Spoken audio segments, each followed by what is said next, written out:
Hi எல்லோருக்கும் வணக்கங்க. எல்லோரும் எப்படி இருக்கீங்க? நாங்கள் எல்லோரும் ரொம்பவே நல்லாயிருக்கோம். இந்த வீடியோ வந்துட்டு ஆடி 3 அன்னைக்கு எடுத்தது தாங்க. ஆடி 1க்கு ஊருக்கு போயிருந்தோம் அம்மா வீட்டுக்கு. அன்றைக்கி வந்துட்டு தேங்காய் சுடணும், இந்த ஸ்நாக்ஸ் ஐட்டம்லாம் செய்கிறது, பலகாரம் சுடுறது அந்த மாதிரிங்கனால அன்றைக்கி கோயிலுக்கு போகன்றனால நான்வெஜ் செய்யக்கூடாது இல்லைங்களா? அதனால் வீக்கெண்ட் ஸ்பெஷலாகவும் ஆடி ஃபெஸ்டிவல் ஸ்பெஷலாகவும் அன்றைக்கி சண்டேவே வந்துட்டு நான்வெஜ் ரெடி பண்ணிட்டோம். அன்றைக்கி கொஞ்சம் நான்வெஜ் விருந்தாகவே செய்யலாமே அப்படின்ட்டு சிக்கன், மட்டன், ஃபிஷ் எல்லாமே வாங்கிட்டு வந்துட்டோம். நம்ம என்ன தான் கடையில் ஃபிஷ் வாங்கி செஞ்சாலும் அந்த ஆற்றுல போய் டைரெக்டாக வாங்கிட்டு வர அந்த டேஸ்ட்டு வந்துட்டு வராது.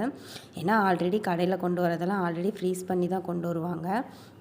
ஸோ அம்மா ஊருக்கு பக்கத்தில் ஜேடர்பாளையம்ட்டு அங்கே போய் ஆற்றுல கொஞ்சம் நேரம் விளையாண்டுட்டு தண்ணியெல்லாம் அவ்வளோக்கா போகலைங்க. அங்கேயே வந்துட்டு ஃபிஷ்ஷும் வாங்கிட்டு வந்துட்டோம். அன்றைக்கி என்னென்ன வேணும்னா ஒயிட் ரைஸ், மட்டன் கிரேவி, அதுலேயே கொஞ்சம் மட்டன் தனியாக எடுத்து வச்சுருந்து மட்டன் சுக்காவும் பண்ணிட்டோம். அது கூடவே சிக்கன் தண்ணி குழம்பு, சிக்கன் வறுவல், ஃபிஷ் வந்துட்டு கொஞ்சம் தவா ஃப்ரையும் கொஞ்சம் ஆயிலில் போட்டும் எடுத்துக்கிட்டோம். அன்றைக்கி விருந்து வந்து ரொம்ப சாட்டிஸ்ஃபையிங்காக போச்சு. லாஸ்ட்டாக லெமன் ஜூஸோடு முடிச்சாச்சு.